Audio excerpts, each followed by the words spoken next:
me. I don't do any of the real work these days. What? Who was Ainsley with? I think you're just standing around with Jane, rapping about games. As I do. Pat, you didn't go this year, did you? I didn't, and it was basically irrelevant to me, oddly, and I think that's really what I wanted to talk about a little bit, was whether or not it is still actually relevant to us, how relevant it still is, and is it becoming increasingly less relevant? Because the simple fact of the matter was, I didn't need to be there. I think I can appreciate that. I think my opinion changed throughout the week, where initially after a day of press conferences on the Monday, I was really put out, really disappointed with a lot of the games that were on show, sort of getting a headache from all of the sort of loudness and the violence. But then when you actually went out and played some of the games, I had a really good time with Need for Speed. I know it's not really that sort of sexy to say so. It's not that, a game that's sort of featuring on any game or show list, I don't think. But I had a lot of fun with Need for Speed. Playing some of the Wii U stuff that I really enjoyed, Rayman and Project P100. There were actually some good games on show. I just think overall, watching it from afar, you might come away with the impression that all the journalists that were there hated it and really jaded. I don't know if that was completely the case. I would agree with that. I think there's 2 points. One is that, as Guy said, it was kind of a show of two halves. Once you saw the conferences, they veered between disappointing and badly sort of ordered in terms of what was shown and for how long, to utter shambles, and I'll let you guess which one I thought that was, to when you actually got out on the floor and saw the stuff there. What's really clear is, it's the sunset for this generation. The stuff's really mature. These are games and formats and ideas that are pretty well worn, but there were some really nice and fun executions of that stuff. So if you went in there not expecting much more than that, I think you would come away pretty pleased.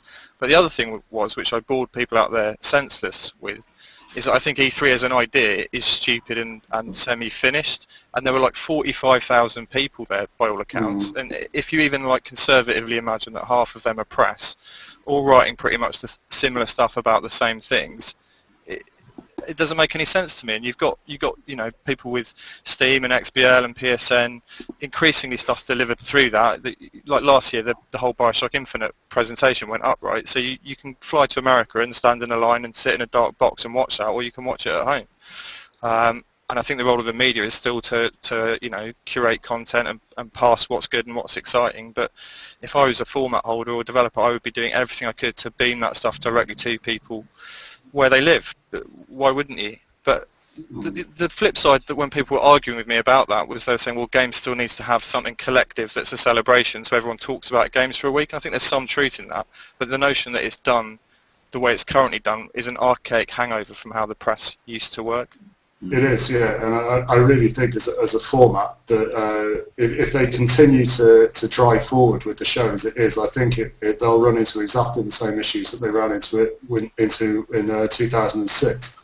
The problem with it is that the biggest problem I can see is that it's basically become, because they're not really honest about the fact that it's essentially a consumer show, that it means it doesn't really work for anyone that's there. Like, it doesn't. The big problem they'll run into is when it doesn't really work for the people that are exhibiting, and that's exactly what happened last time. It's like EA just threw all their toys out the pram and said, "This is pointless for us anymore. We can't do any work. Like, the press that are coming to see us can't do any work. Like, our stand is just crowded with kids, which is fine in a way, but because the show is not set up to be a consumer show, it doesn't really work for them either." But why would you announce anything there anyway? Like, you looked at, I think it was Square had big announcements before the show even started. Konami did, which they all did at their own events. They put out trailers, and that stuff was fine. But you can see they're running away from E3 because you get no cut through at all, right? And we had just for CVG, so we had 4 journalists on the ground there. We had plenty back in the UK doing stuff as well. But when you're out there on the ground, it's you can spend all day at the show, and if you're lucky, get a couple of decent pieces up in the evening. It's not cost effective, I don't think. No, this year, I didn't send any of our team because it is basically they're far more efficient and far more worthwhile sat at home on their computers on a really fast internet connection, because I've got freelancers from California. I've got 3 or 4 guys. They can just go to the show. They haven't got jet lag. They can go home and do the work, and everything just happens in a far more ordered fashion. But the problem is, and this is what I've argued with people here, and maybe we end up talking too much about the media rather than the games, but you can then, in a way, the risk then is you perpetuate that sort of journalism cycle where everyone's just reporting off some things they've seen and it becomes complete Chinese whispers. And Guy, I don't know if you agree, but when you're at the show, I saw some stuff behind the closed doors and in presentations which I just wouldn't have picked up on if I was trying to do it remotely. Or you know, Dan Dawkins spoke to Kojima, and Kojima was telling him stuff about The Last of Us that he just couldn't have got remotely, you know. So there's an element of there's always going to be material you'd only have got from being on the ground, but how valuable is that material both to the readers and to us? That's what I guess you can debate.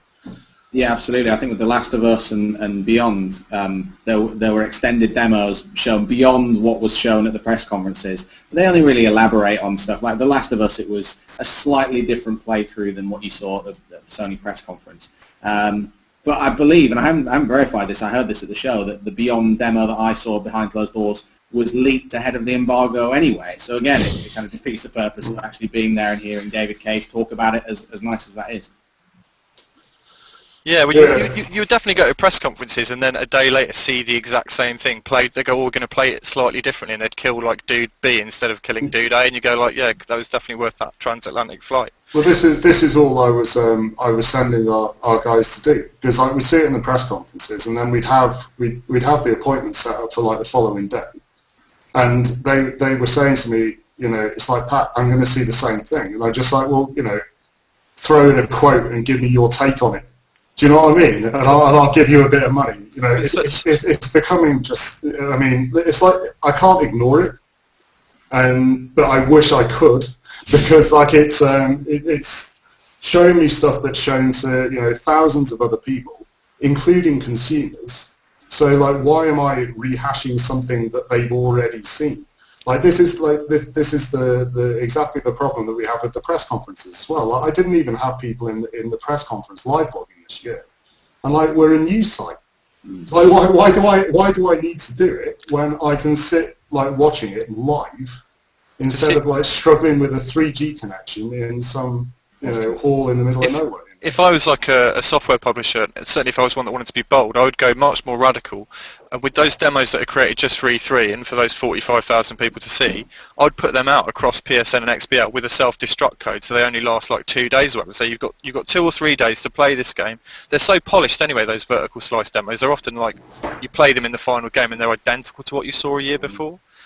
That's how I'd do it, and I'd have like an online festival personally where for a week everyone came together and played this cool new stuff and talked about it. Doing myself out of a job here, aren't I? An online festival. I like that. That's awesome. Yeah, loosen your belts, chaps. I want to pick up on a couple of points. One that you said, Tim, where, you know, like everything's been, you know, unveiled, and this is I think Eurogamer wrote about this morning, so this is paraphrasing them slightly. You know, everything's been revealed before the event. Everyone knows what's coming up. So with Sony, we knew there was a new David Cage game coming out, and with EA, we knew about Dead Space and Need for Speed and all that sort of stuff. But the one publisher that made the splash was Ubisoft, because they had some genuine surprises there. So it was still, you know, it is still possible to make a big splash at E3, and I think Ubisoft showed that. I'd say that they were the only one that really showed that. And then with your point, Pat, about reporting on all this stuff, you're right. It's why fight over a dodgy 3G connection or an even worse Wi-Fi connection at these press conferences when you can see it all streamed live? I guess, where does that leave live bloggers such as yourself or us that, you know, GameSpot, we live blog on it as well? I guess we add some element of humour to it, or some insight, hopefully. I don't know. It's an interesting one. But it's expensive, Ryan, to deliver a few gags. Yeah. I mean, the truth is though that, I mean, the entire concept of live blogging, when it's in a situation that's that well covered, it's a bit like the sort of Mac keynotes. You know, that you have like 100 live blogs. So you just find one which you like and which works. You find whoever's got like a reliable connection, and you just stick with them. But I mean, even that is like is just completely diluted by the fact that I could have watched like any of those press conferences on about 5 live streams. Although weirdly, didn't Apple for WWDC this year not live stream it for the first time? No, yeah. I'm not sure what the logic is. I've always wondered that with live blogs. I mean, I read football stuff, and I'll sometimes go back and read the live blog of a match I've watched to see what the live blogger said about it. But I guess it's pretty niche. But going back to what you said, Guy, about Ubisoft, to me, one of the things that really stuck out with that was just how desperate people are for new IP. Yeah. Like the existing franchises, as polished and as well, I say exciting loosely, as slick as they looked, I think people were crying out to see something new. As soon as and that was where Nintendo really fell over. Like, where's the new IP beyond Nintendo Land coming? I'm such a nerd for Pikmin. I was really pleased to see it back, but you just wonder what their internal studios are doing, because it ain't making 3DS games, is it? Like, what are they making? I think that really showed up like one of the biggest flaws of the show this year is that it has failed categorically to encompass anything like in the industry apart from AAA. And like obviously as we move towards the end of the cycle, like the whole sort of AAA portfolio is shrinking, and so everyone just like laser focuses in on this like increasingly smaller group of video games. And because the budgets of those games are going up, they're becoming more risk averse. So everything just looks the same. And it looks like there's just no variety there, and that's a proper failure of the show. So I think it's very telling that they can wheel out another game with a guy who hides behind a car and shoots someone in the face, and everyone just goes, "This is brilliant," you know what I mean? And it's just like, I've seen this game like 50 times. He did have that little stick with me, the baton. But yeah, I said the same sort of thing, which I saw so many that it's either a first-person shooter or a third-person action game. All that AAA stuff either goes in one of those two pots. And especially with the third-person stuff, they're becoming such a smush of features where they're just borrowing from each other that it becomes this weird base of like you say, cover-based stealth, horrible melee kills. Like they're all nicking. Because, like you say, the budgets are so high, you can't afford to fuck up if you're the guy greenlighting this stuff, right? I mean, the Star Wars game, for instance, if you want to look at, you know, what sniff of the next-gen gusset there was there, it was in a game like Star Wars, and it's Uncharted in space, right? So it's better graphics, like you know you're going to get that, but what else are you going to get? I would suggest probably nothing. No. Like, you will get fancy takes on these existing and well-trodden templates. But I mean, video games. Well, this is the thing, right? You know, we're also, I mean, this has been said quite a lot in the last week. I mean, we're not the only people that have picked up on the fact that, you know, a lot of those games were phenomenally violent.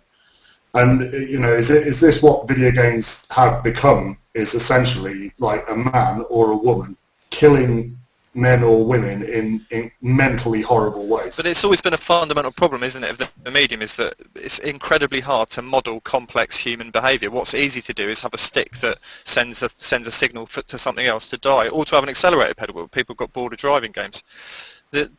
I could tell you exactly where I think this has come from, and I won't claim this as my own because someone else pointed it out to me, but I forget who, so I will nick it. Is if you go back to like Modern Warfare 1, right, it was the first FPS to really do those unbelievably savage, hunting knives through the fucking sternum, pardon me for swearing, melee kills, and Modern Warfare then, you know, busted all the blocks, so just everyone as a base level went, we've got to have that level of violence, that's what people want. It's just tunnel vision going, that's what's cool. Mm.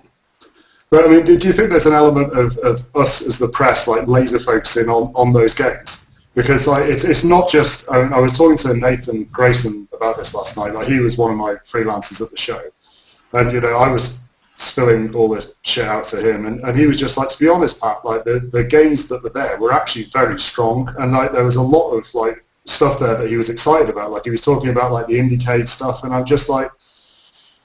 I'm sure he's right. You know, I'm sure a lot of those games, you know, I'm sure there was plenty of variety there. It's just that we just like, I mean, GameSpot, VG247, CVG, I mean, you could put a list. I could hold up my fingers now and say which games we were most interested in at that show. Right? I'm sure when we all sat down and did our planning, we all had our hit list, right? Yeah. You know, and like, surely isn't it our fault that we're not broadening our content? No, I don't think so, actually. Sorry, Guy, you go ahead. No, it's all right. I was just going to say I'm always interested in how the mainstream covers this stuff, so I make a point of checking out the BBC and a few of the newspapers to see what they're writing about. And the Metro seem to be covering it fairly comprehensively, but the stories on the BBC weren't of any of the games that we've talked about so far. They were about the Smart Glass stuff from Microsoft. They were the J.K. Rowling hookup with Wonderbook at PlayStation. These were the big stories. I think sometimes that the media can get a bit wrapped up in it, and I don't know if I wouldn't say you guys are guilty of this, but you know, with GameSpot, you know, the big games for GameSpot are The Last of Us, they are Beyond, they are Gears of War, they are Halo. But I think, you know, a lot of people who are not maybe playing 20 games a year or whatever we play are quite happy with playing The Last of Us and then maybe playing Journey, and they're not as they're not seeing as much of the violent games as maybe we are as journalists. We're the ones, I think, we're the ones who, I think we're incredibly jaded with a lot of that stuff. So when a Journey or something does come along, I think you look at the amount of op-eds that were written about Journey, people are hungry to write about that sort of stuff, but they're just not, there's just a failure, I think, to greenlight and deliver it. You look at something like The Last Guardian, where was that, Where was Nintendo's new IP? Because I think people would have written reams and reams of copy about it. I think the press is sometimes too eager to beat itself up and blame itself for everything. It's far more the economic side. I'd love to think we were that influential, but I don't think we are. It's far more the economic side of it. And there's, like you said, Guy, there's people that play other stuff. There's also a huge chunk of the mainstream who will buy FIFA and Call of Duty each year and won't buy anything else. We certainly have readers on the site, which, I've got one guy who plays one game ever, and it's Call of Duty, and he doesn't play anything else, you know what I mean? And that's, I can't believe that those people exist, but it's true. It is absolutely Actually, true. on that level, I had a lot of fun playing this year's FIFA. That was one of the nice moments where I just managed to just take 5 minutes out and play this year's FIFA. It's not, like I said, not going to make our Game of the Year list, but it's still a lot of fun. And I don't know about Call of Duty. I made a point of going to see Call of Duty, even though I wasn't writing about it, just because it's that game. And it looked, I thought it looked okay. I think we're all beyond it at this stage, but it looked okay as far as Call of Duty goes. I think the biggest disappointment for me was that, it was just so predictable. It was just, even the Nintendo thing, you just knew what was coming. When he came out with Pikmin, it was just like, please God, you know what I mean? Here it is. And then, that was the high point. It went downhill from there. I thought Pikmin was good. No, 5 minutes into that show, I thought they were going to be fine, and then it just went. But I think that was what really let the show down this year, is the fact that Nintendo was just so weak. Because if they had really, as if they were ever going to really nail it, do you know what I mean? I think that they're just. I said this during the show. I think that they now have to appeal to the core and the casual, and trying to cram all of that stuff into the broken disaster that is E3 press conferences. It showed how knackered it is, because they had to have 2 press conferences outside of their press conference. But there's that weird brutality to the way you program it, because I think if they'd have finished on a new 3D Mario game or a new Zelda, despite the kind of tepidness of what had gone in the middle of the section, people would have walked out into the sunshine going, "Oh, Nintendo had a great show, what a fabulous, oh, Mario's back," and fabulous. But if you don't have something like that, you walk away. One friend of mine said to one of the guys on Nintendo Mags, "You're watching a company commit suicide in slow motion on the stage right now." There's tears rolled down his face. But I've never been to a Nintendo conference where there was less weeping. I thought it was incredible. And yet the people who played the stuff on the show floor say it's a cool bit of kit, and Nintendo Land's more fun than it seemed from the demo. And that's what I mean. The format is broken. You know what I mean? If they can't, that is a really, really obviously not lovely piece of hardware. It's got some great ideas. I think they're going to suffer from exactly the same problems which they've had for the last 2 generations, in that there's going to be a lack of software. But the stuff that makes it work is going to really sing. But how can they said it themselves about 100 times. It's just we can't show you this. It's just then why? But you've also come away from it not knowing when it's out, not knowing how much it will cost, not knowing what's likely to be available day one. You don't really know much more than you knew last year, as far as I can tell. But that goes back to your previous point, where they don't really need to. They're going to do an event, I'm sure, in between now and launch, like they did with the 3DS, where it'd be in Amsterdam or wherever it is, for the press and retailers to go out, experience more of the games, and announce the release date and price and all the rest of it. But again, there's an event happening here in London right now, where you can play Wii U. So again, the fact that playing it out in LA was kind of redundant. But I think once you play some of those games, I don't know if you had a chance to play them, or if you have either, Pat. Some of them were really they showed very well what the Wii U is good at. I think Project P100 and Scribblenauts Unlimited and Rayman Legends were really, really convincing uses of the touchscreen. But good luck putting asymmetric multiplayer on your TV ad. It's not going to shift too many units. All they've achieved, really, they put on a really expensive show for the privilege of taking a hammer to their share price. If they hadn't have had that show at all, I imagine their share price would not have shed whatever percent it was over the subsequent 3 days. Like we were saying earlier, it seems like a cracker's thing to do, really. And you see more of the certain parties not bothering. I don't think they're that stupid. Do you know what I mean? I think there'll come a point where probably really soon, like when one of them will just turn around and says, actually, no. You know what I mean? I mean, it happened in Japan, like for Tokyo Game Show, and Nintendo. Did they? Oh no, they did go last year, but it's not a given that they turn up and have a massive press conference there. It's they killed Space World as well, didn't they? It used to be Space World was twice a year, wasn't it? Yeah. But like, I don't know. I mean, it looks like they might have to move it next year. Is that the case? Well, there's the talk, isn't there, of the LACC is being rebuilt or used for something else. They're going to move it to either... like going to CES and seeing like the Microsoft keynotes at CES, it's just perfect. Like you wouldn't have to go like halfway over town to go to the Microsoft conference and then all the way back to the Sony one. And yeah, it's idiotic. You're doing $40 cabs all the time. Like. Yeah. Yeah. Like to have it all under one roof would just make so much sense. And like obviously there's all of the hotels in very close proximity, and also Pat wants to play some roulette. Is it exactly? Bit of poker, which is fun. Dead girls in the bathtub's much easier to pass off in Las Vegas. I imagine everyone watching this is going to be really enjoying all these people moaning about having to go to America to see video games. It seemed as though like there was a genuine excitement just watching on Twitter from non-game journalist types about Watch Dogs, though. It seemed like that really did sort of get E3 out there to the people that use Twitter, so I would say not mainstream but still into kind of the geek culture, so to speak.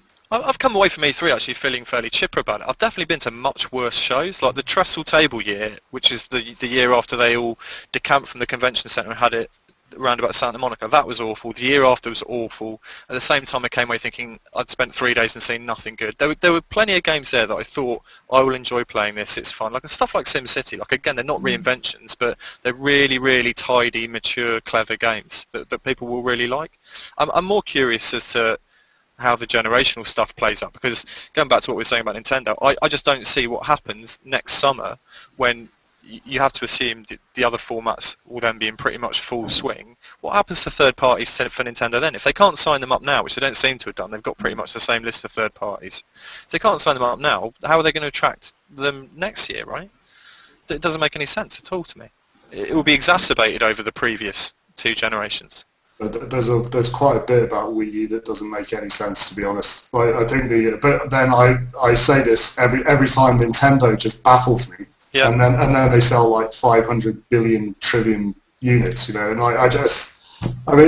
one thing that it really is confusing me about Wii U though is the lack of a sort of coherent online strategy for it. Yeah. I just how they can possibly stand up realistically to things like PSN and Xbox Live with that machine is just. But does it have a hard drive? Well, I was discussing this earlier. It's got some flash memory. It's got flash memory, isn't it? It's not just Nintendo though. It's Sony with the Vita. They had a real chance to knock it out of the park with just a clip or something from Call of Duty for Vita or Assassin's Creed, and they just didn't have either of them. Yeah, that was really shocking. They're not shouting at those publishers to say. With the Black Ops Vita game, they said, this is the first time there's been a first-person shooter of this quality on the Vita. And I imagine the guys who made Resistance were sobbing into their own laps.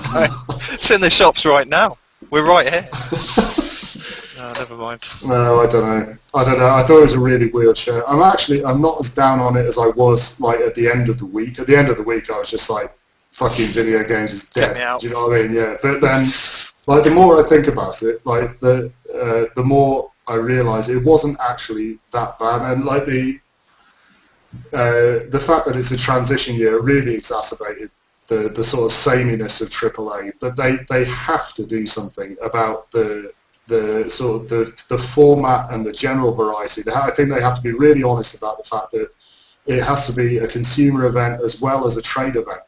Unless they make it really relevant to the trade by allowing the media to do work, by providing proper facilities for them, by making sure that they can get to the pods properly, that they can get to their interviews and get proper access to everything, then I will stop. I will carry on not going because I just don't need to be there. I mean, I think a really good example of how it can properly work is Gamescom, because it's just such a massive event. and that's fine because like all the consumers go there to see the games and they can. But then we can do all of our work in the other bit. Yeah. Why is that so difficult?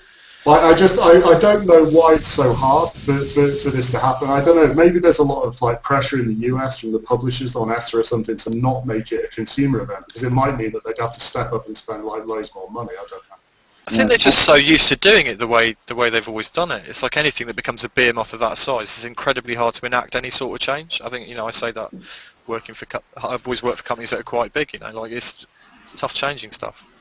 I don't know where it's going to leave Gamescom in the calendar as well. I mean, we've got to start planning for that now. Gamescom's too soon, isn't it? Don't you think? It's too soon in the calendar. Is E3 too early though? Because like loads of people after it were saying just scrap E3. Because like if as a consumer show, right, it should be closer to Christmas. So like the whole point of it back in the day is exactly what the format is exactly what you said. Like it was set up because the media had to see things in a certain way. But like the origin of the show was so that retail buyers could buy games or see what they were buying for Christmas. Like that's where it came from in the first instance. So that the US retail knew what boxes they were going to be putting in their store for Thanksgiving. But like, it's just becoming increasingly irrelevant. You've only got to look at a publisher as savvy as Rockstar. They don't go anywhere near it. Exactly, and they haven't done for a few years. They don't even put a trailer there. The last thing I think they had was the Agent logo. God bless Agent, wherever that is. The Sony press conference, which I think Sony must have drawn beforehand. But yeah, I don't know. Well, there you go. That was E3. We hanged out. Look at that. That was quite enjoyable, actually. Thanks for listening, anyone who's listening now. There are 3 people watching at this point. Yeah. I think Matt from GamesIndustry.biz was watching at one point. And he thought he'd had enough of it. You get an insight into the working environment of us 3 as well. There you go. Pat's printer. I've got actual people in the background. You got a bloke there. Who's that? That's Steve. All right, Steve. He can't hear you. Right. All right, good. We can do that again, maybe. We should do this again sometime. I thought that was really good fun. I enjoyed it. And I'll stop broadcasting now.